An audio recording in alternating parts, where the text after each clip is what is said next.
VAT নিরীক্ষা গোয়েন্দা ও তদন্ত অধিদপ্তর অর্থাৎ সংক্ষেপে ভ্যাট গোয়েন্দা এর সিপাহী পদের কাজ কি, বেতন কেমন, ক্ষমতা কেমন, সম্মান কেমন, অস্ত্র পাবে কিনা সবকিছু মিলে আজকের এই ভিডিও।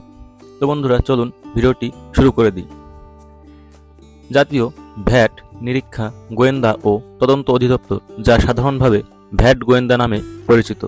এই অধিদপ্তরের প্রধান কাজ হল ভ্যাট ফাঁকি শনাক্ত করা, তদন্ত করা এবং রাষ্ট্রের রাজস্ব সুরক্ষিত রাখা। এই প্রতিষ্ঠানে বিভিন্ন পদে জনবল কাজ করে। তার মধ্যে একটি গুরুত্বপূর্ণ পদ হল সিপাহী পদ।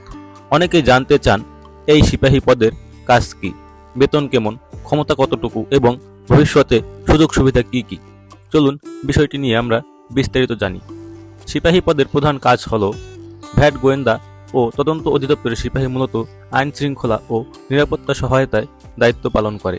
তদন্ত ও অভিযান পরিচালনার সময় কর্মকর্তাদের সহযোগিতা করা তাদের প্রধান দায়িত্ব।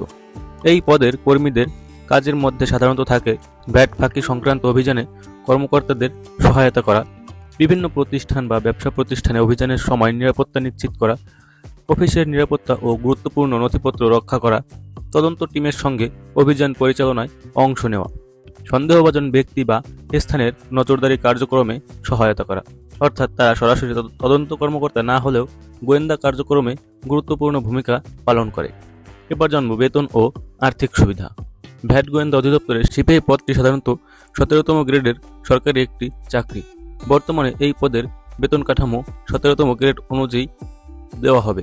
সাথে বাড়ি ভাড়ার ভাতা, চিকিৎসা ভাতা, উৎসব ভাতা, পেনশন সুবিধা, সরকারি অন্যান্য ভাতা থাকবে। সব মিলিয়ে প্রায় 16 থেকে 20,000 টাকার বেশি হতে পারে। ক্ষমতা ও দায়িত্বের পরিধি এবার আমরা জেনে নেব। সিপাহী পদে কর্মরত ব্যক্তিরা সরাসরি বড় প্রশাসনিক ক্ষমতার অধিকারী না হলেও তারা সরকারি অভিযান ও তদন্ত কার্যক্রমে অংশগ্রহণের সুযোগ পায়। অভিযানের সময় তারা তদন্ত কর্মকর্তাদের নির্দেশে কাজ করে, প্রয়োজন হলে অভিযানের নিরাপত্তা প্রদান করে, আইন শৃঙ্খলা রক্ষায় সহায়তা করে। তবে আইনগত সিদ্ধান্ত বা মামলা পরিচালনার জন্য ক্ষমতা মূলত কর্মকর্তাদের কাছেই থাকে, তাদের কাছে থাকে না। এবার ভিডিওর মেইন পয়েন্ট, অস্ত্র কি পাওয়া যাবে কিনা। অনেকের মনে প্রশ্ন থাকে, এই পদে কি অস্ত্র দেওয়া হয়?